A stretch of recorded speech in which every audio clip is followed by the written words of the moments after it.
Hi, I'm Rowan from Cobry, and today I'm going to teach you about the Google Jamboard.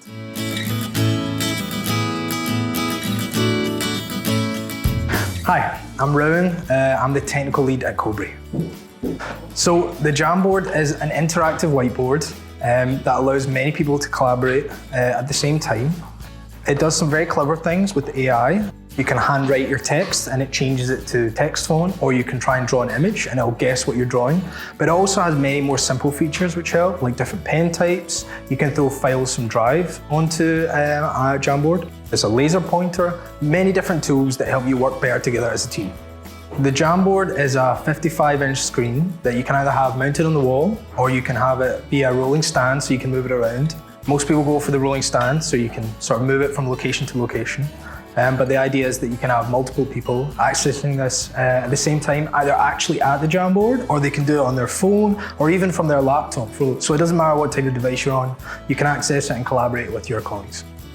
So when you're using the Jamboard, there's a couple of different ways that people can interact with it, even if they're not in the same location as the actual Jamboard. So one of those would be, it has great integration with Hangouts Meet. So this means you can have video calls, you can present from the Jamboard, you can have other people present and just take a call from the Jamboard. Many different options there which can be helpful.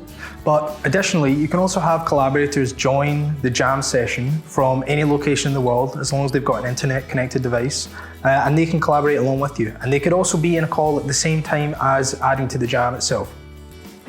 So the Jamboard really comes into its own when you're trying to do creative things or work out difficult processes that would be helped with some sort of graphical representation. We bought the Jamboard thinking that we would maybe just use it to understand how it works and to demo it to clients, etc. But we actually find that we use it every day for things like meetings, and we draw up different diagrams and processes, or if we're trying to think of ideas, we draw up mind maps and little diagrams. It has become a really essential part of our day-to-day work and helps us work together better. Some really cool features with the Jamboard is to do with how you interact with the web and images. So you can open up a tool on the Jamboard that lets you search for royalty-free images and pull them into a jam quickly. You can also look through a website, and half of the screen can be a web browser, and you can take parts, you can crop parts of that out and bring it into the jam, and then you can annotate it and mark it up as you see fit.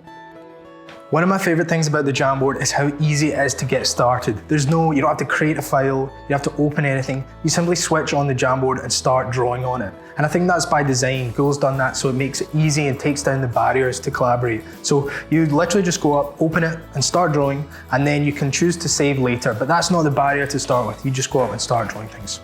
One of the problems that the Jamboard solves is, what do you do if you have a whiteboard, for example, and you draw things on it and then you need to edit it later, or you want to interact with it later, or at least you want to save it to be able to view it later. So with the Jamboard, you can actually save it as a jam file, which, like many of the Google file formats, you can then reopen at a later date in real time and continue to edit it.